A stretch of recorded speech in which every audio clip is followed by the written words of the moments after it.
Okay, so this is my final project. On the front, the big thing that I have written down, it says, I don't want my students to go into a classroom that is stressful or manipulative.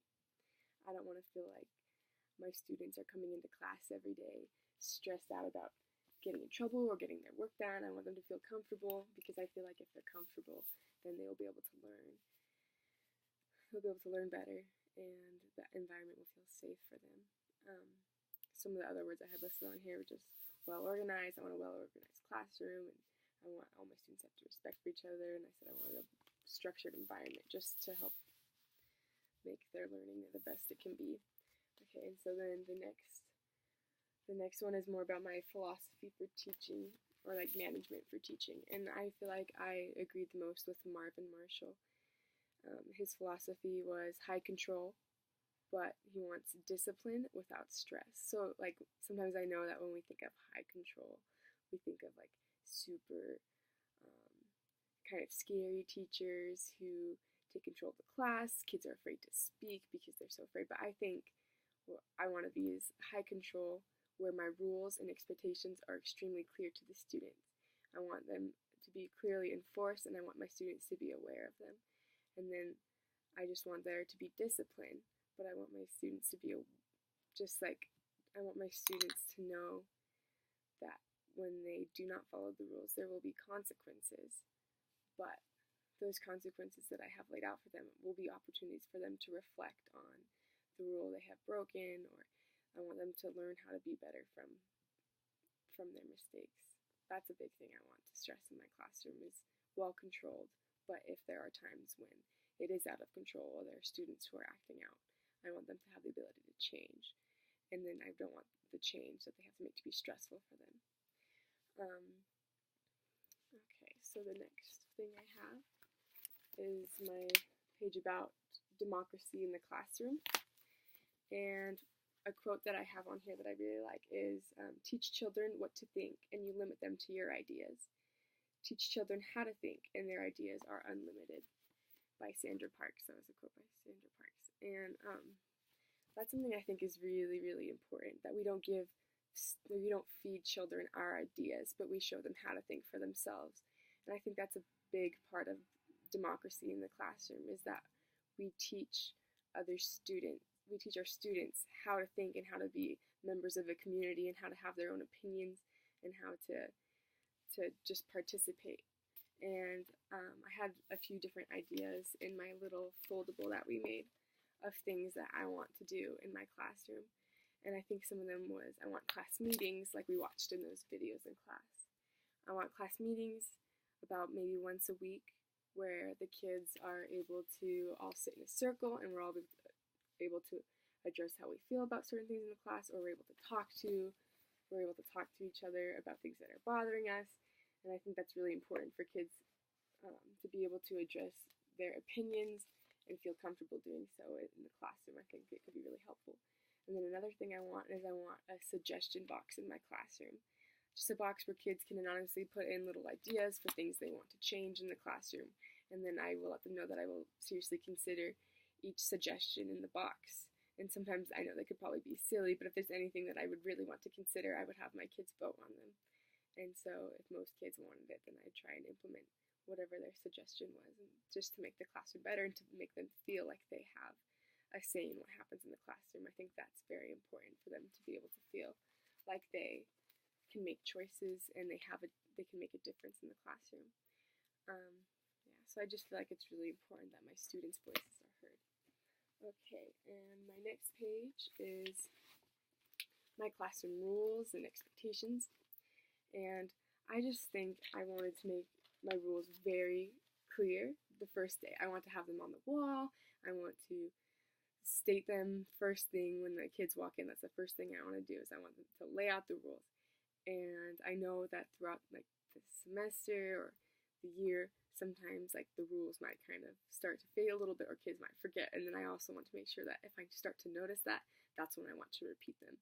And like we had mentioned before in class, like after coming back from breaks, kids might kind of loosen the reins a little bit and get a little bit more crazy, but I want to make sure that I reinforce the rules, and I want them to be clear and And I think a few ideas that I had listed in here is I want for it to reinforce positive behavior when they follow the rules. I want to do like a class marble jar to add some marbles whenever I see a kid following the rules or doing what's right. And then pretty soon, if we fill up all the marbles, I think we could have a party or something. And I feel that could motivate students to want to follow the rules. And then another thing is for when students break the rules, I kind of followed the pattern that we learned in class. What I want to do is I want to give them a nonverbal cue first. Like I want to give them the evil eye or proximity. I want to do something without talking. And then next I'll do a verbal cue, either like quiet warning or I'll insert their name into a question I'm doing, something to just catch their attention or let them know that what they're doing isn't right. And then the third time they don't follow the rules, I want to take action, either send them to another teacher's classroom or whatever. And so the next one I have listed is my motivation. I think I got them a little bit mixed up, but that's okay as long as I have them all.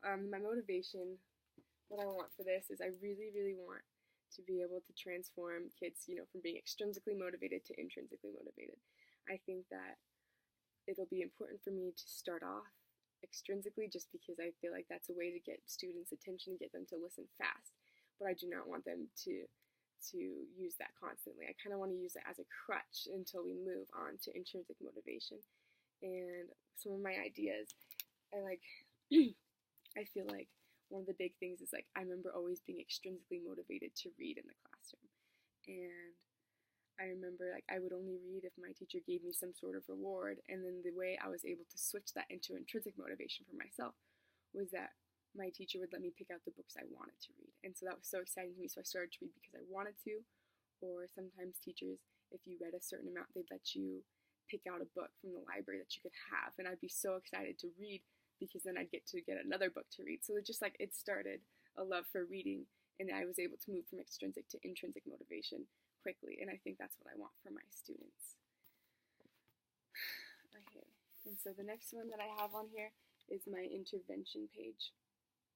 And to me, I feel like interventions are extremely important in the classroom. I want to be able to intervene immediately if I ever feel like there are students who are affecting the classroom environment, the learning environment negatively. I feel like I take that very seriously, and if I feel like a student is distracting from someone else's learning, I need to take action immediately. And the thing I want to focus on the most is bullying. Just thinking about bullying makes me sick, and I think it makes me sad to think that could happen in my classroom. But I want to make sure all my students are aware of this method I learned from a girl that I had interviewed. She told me about something called the stop, walk, and talk method. And that's a method where if you see bullying or if someone's bullying you, you just have to stop what you're doing immediately. You have to walk away, and then you need to go talk to the teacher. And so I think it's really important that they know this. And then I also want them to know that they can talk to me. And I feel like there's lots of things I can do to make them feel comfortable talking to me, because that's one of the most important steps, is that they need to be able to tell me about it so I can do something about it. And I want my kids to clearly know that bullying is not tolerated in my classroom.